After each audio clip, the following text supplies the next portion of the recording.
right. Just checking some things with YouTube. That first test I did, the relay did not go out to YouTube. It did not start the YouTube live stream for some reason. And I checked if the server key changed, it didn't. So I think sometimes if you restart streams quickly, YouTube won't be fast enough to catch them. You gotta sometimes restart multiple times. Definitely waiting a long time between you stopping a stream and restarting it helps.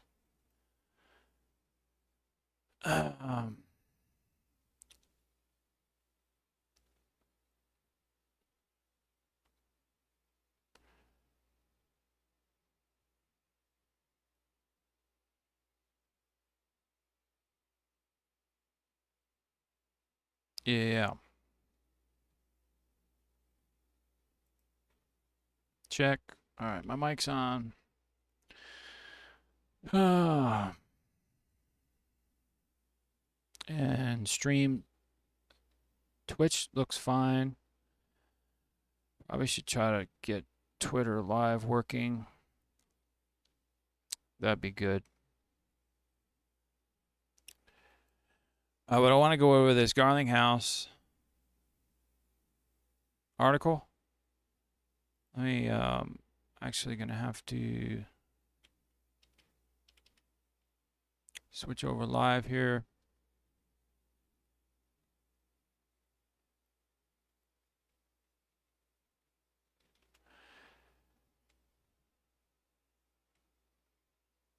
I want to keep this one here. Davos, Garlinghouse 2022.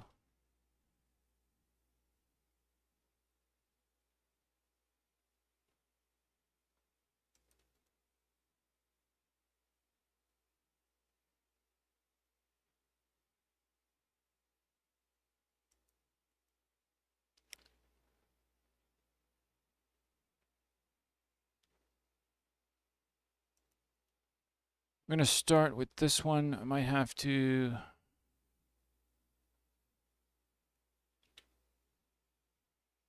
I'm going to have to set this up in YouTube first, so let me get that set up. There it is. All right.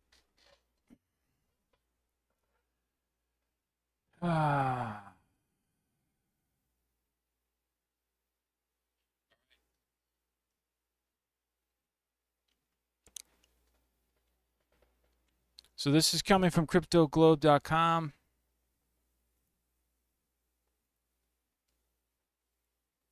I just have to check my mining rigs real quick, make sure nothing blew up. Oh, that's great. My first rig it's not even running because I don't have a fucking flight sheet. All right, hold on.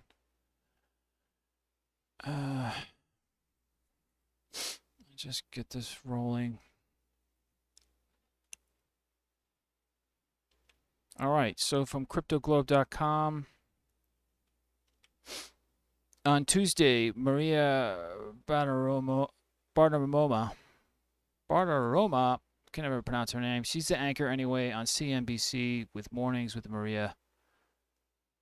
I'm sorry, it's not CNBC. Why am I saying that? It's Fox Business Network, FBN. I don't know, it's the same thing. Interviewed Ripple CEO Brad Garlinghouse, who was attending the World Economic Forum, WEF annual meeting in Davos, Switzerland.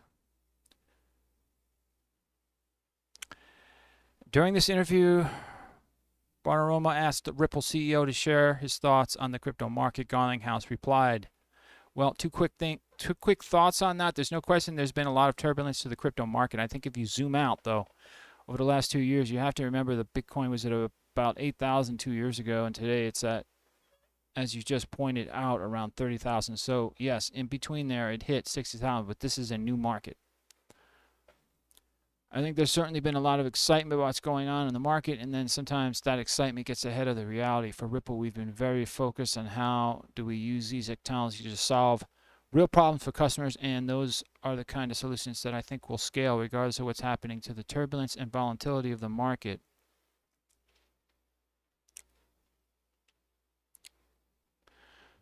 She then asked Garlinghouse to comment on potential upcoming crypto regulation. He answered, first, I'll say here in Davos, when I came 4 years ago, crypto was considered a bad word. Today, that is dramatically different. And frankly, our elected officials that are here in Davos are some of the people speaking most aggressively about that. But there's no question that regulation around crypto is still trying to find a solid footing and finding the right posture for the United States. The United States has really been behind other G20 markets like the UK, Switzerland, and Singapore. They've really been leading in establishing a framework that works for both investors as well as entrepreneurs who are taking advantage of these new technologies and building the next generation of Google and Facebook. Someone then asked Garlinghouse to comment on Tether and the assets that back USDT. The Ripple CEO replied, as you point out, stablecoins have been in the news because that was one of the catalysts that really drove the market a couple of weeks ago, and now the stablecoin kind of melted down, if you will.